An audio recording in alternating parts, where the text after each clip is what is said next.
उर्दन के शाह अब्दुल्ला दोम 2 रोज़ा दौरे पर पाकिस्तान पहुंच गए। सदर आसिफ अली जरदारी और वज़ीर आज़म मियाँ शहबाज शरीफ ने नूर खान एयरबेस पर उनका इस्तकबाल किया। बच्चों ने गुलदस्ते पेश किए। दोनों ममालिक के परचम लहराए गए। उर्दन के बादशाह दौरे के दौरान पाकिस्तानी क़यादत से अहम मुलाकातें करेंगे। बाहमी दिलचस्पी के उमूर पर गुफ्तगू होगी। दोनों ममालिक के दरमियान बरादराना ताल्लुकात का अक्कास इक़्तिसादी और सक़ाफ़ती ताल्लुकात की मज़ीद मजबूती का बाइस होगा।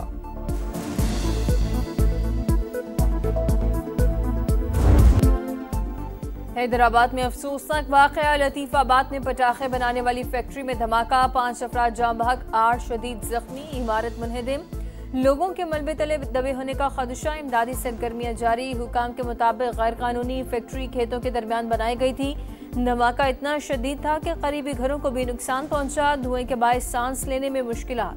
सानिया, हैदराबाद का जिम्मेदार कौन? गैर कानूनी फैक्ट्रियां किसकी इजाजत से बनी? सवाल उठने लगे।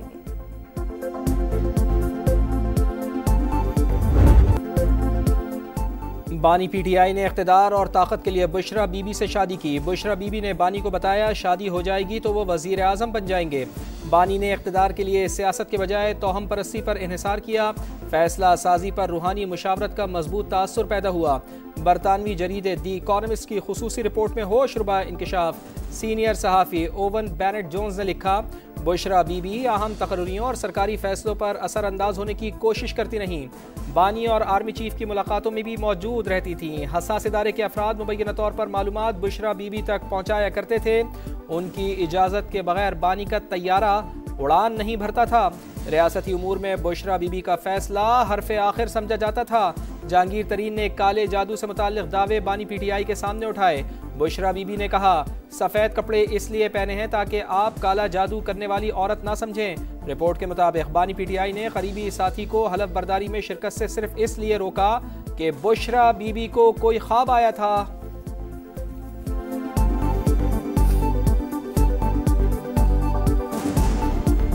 कोर्ट से कोई फैसला आता या किसी के ऊपर कोई मुसीबत आफत आती तो वो सारा कुछ जो है इमरान खान साहब को इसी तरह से पोर्ट्रे किया जाता था कि बुशरा बीबी को इससे पहले इन चीज़ों की आमद होती है।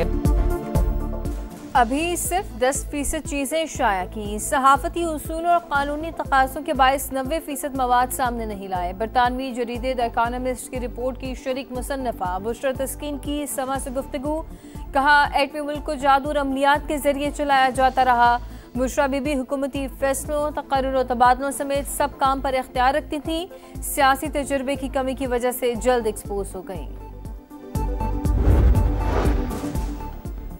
बैरिस्टर गौहर ने बरतानवी जरीदे के बुशरा बीबी पर इल्ज़ामात को घटिया करार दे दिया। आर्टिकल के खिलाफ कानूनी चाराजोई का इंदिया। कहा, बुशरा बीबी घरेलू खातून थीं, पहले भी इल्ज़ामात गलत साबित हुए।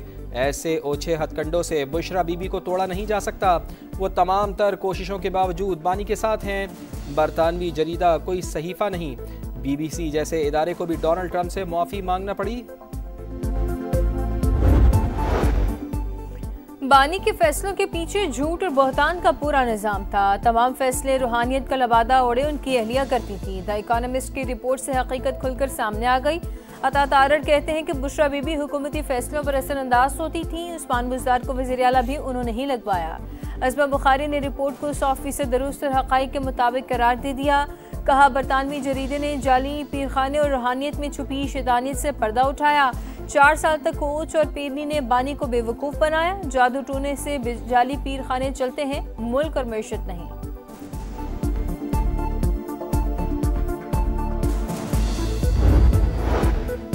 बुशरा बीबी से मुताल्लिक़ तमाम चीज़ें हक़ाइक़ पर मबनी हैं। उनके अलावा गोगी समेत और भी बहुत से किरदार थे। नासिर हुसैन शाह की गुफ्तगू। कहा, मुखालिफिन से मुताल्लिक़ खबर को PTI वाले खूब उछालते थे। ये मकाफ़ात अमल है कि आज आलमी जरीदे उनके बारे में सच लिख रहे हैं। शर्जील इनाम मेमन कहते हैं, सबको पता था बानी PTI की हुकूमत कौन चला रहा था।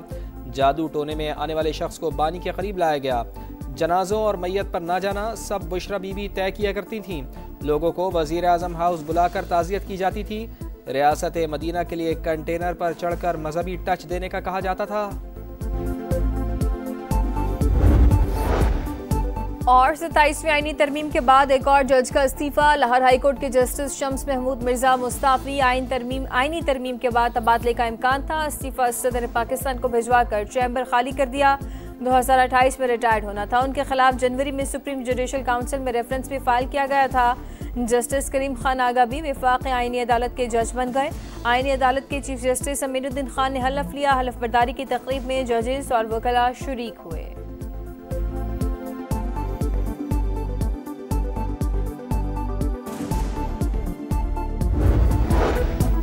इस्लामाबाद जुडिशल कॉम्प्लेक्स खुदकुश हमले की तहकीकात। एक दर्जी भी गिरफ्तार। हमलावर ने खुदकुश जैकेट कुछ दिन दर्जी के पास रखवाई। खुदकुश जैकेट पेशावर में तैयार हुई। बारूदी मवाद भी वहीं पहुंचाया गया।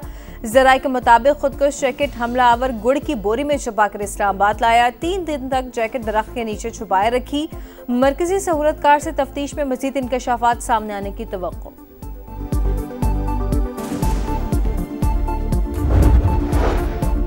वफाकी वज़ीर मवासलात अब्दुल अलीम खान की ज़ेर सदारत NHA का इजलास। M5 की बहाली और बलूचिस्तान की शाहराहों पर ब्रीफिंग। नेशनल हाईवे अथॉरिटी के पंजाब रीजन को 4 हिस्सों में तकसीम किया जाए। मुल्क भर में नए रीजन के मुताबिक NHA मेंबरान मुकर्रर होंगे। अब्दुल अलीम खान की गुफ्तगू। कहा, सिस्टम में मौजूद खराबियों और सुकम दूर करना चाहते हैं। NHA दफातर की हालत बेहतर बनाई। मुकम्मल आउटलुक बेहतर बना रहे हैं। पीपल्स पार्टी की तवील मुशावरत और प्लानिंग के बाद आज़ाद कश्मीर में इन हाउस तब्दीली की तैयारी। वज़ीर-ए-आज़म चौधरी अनवारुल हक के खिलाफ तहरीक अदम एतमाद पर राय शुमारी के लिए 27 नवंबर को इजलास तलब। अदम एतमाद के लिए 27 वोट दरकार। पीपल्स पार्टी को 36 अरकान की हिमायत हासिल। फॉरवर्ड ब्लॉक के 10 और नून लीग के 9 अरकान PP का साथ देंगे। कराची की खवातीन के लिए अच्छी खबर। सुरजानी अब्दुल्ला मोड़ से नुमाइश तक पिंक बस सर्विस के नए रूट का आगाज। शर्जील इनाम मेमन का कहना है कि सिंध हुकूमत खवातीन को सहूलियात की फरहमी के लिए अमली इक़दाम करती रहेगी। सऊदी अरब अमेरिका से F-35 लड़ाका तैयारे खरीदने का ख्वाहिशमंद वलीअहद शहजादा मोहम्मद बिन सलमान अगले हफ्ते अमेरिका आ रहे हैं। सदर ट्रंप की तस्दीक। कहा, सऊदी रहनुमा से अब्राहम अकॉर्ड पर भी बात होगी। दूसरे मुल्क एटमी तजुर्बात करते हैं, हम भी करेंगे। BBC के खिलाफ 1 अरब से 5 अरब डॉलर तक खर्चाने का दावा करेंगे। अमेरिकी सदर की एयरफोर्स 1 में सहाफ़ियों से गुफ्तगू। भारतीय मीडिया की फिर पाकिस्तान दुश्मनी। मकबूजा कश्मीर में धमाके को पाकिस्तान से जोड़ने की भोंडी कोशिश।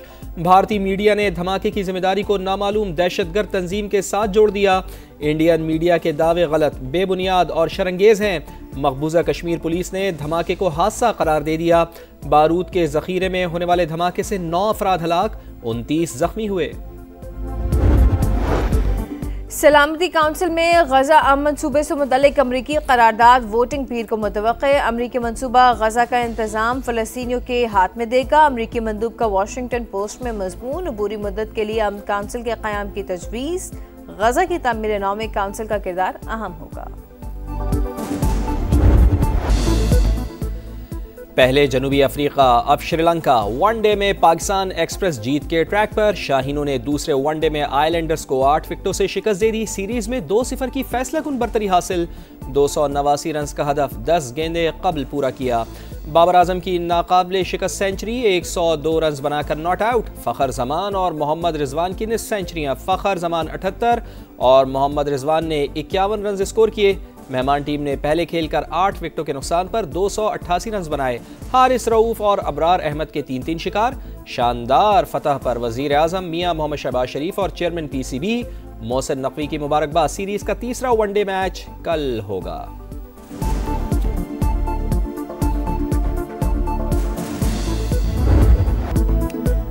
807 दिन 83 इनिंग्स बाद बाबर आजम की सेंचुरी। स्टार बल्लेबाज ने बैट पर जमी धूल रन्स के सैलाब में बहा दी। श्रीलंका के खिलाफ वनडे करियर की 20वीं सेंचुरी। पाकिस्तान के लिए सबसे ज्यादा सेंचुरियों का सईद अनवर रिकॉर्ड बराबर। यादगार इनिंग्स पर बाबर आजम मैच के हीरो करार। कहा, शायकीन की तरह मैं भी सेंचुरी का इंतजार कर रहा था। नाक़िदीन को पहले भी कभी जवाब नहीं दिया, अब भी नहीं दूंगा। उनके लिए परफॉर्मेंस ही जवाब है। बाबर आजम की सेंचुरी के सोशल मीडिया पर चर्चे, सार्फिन के दिलचस्प तबसरे।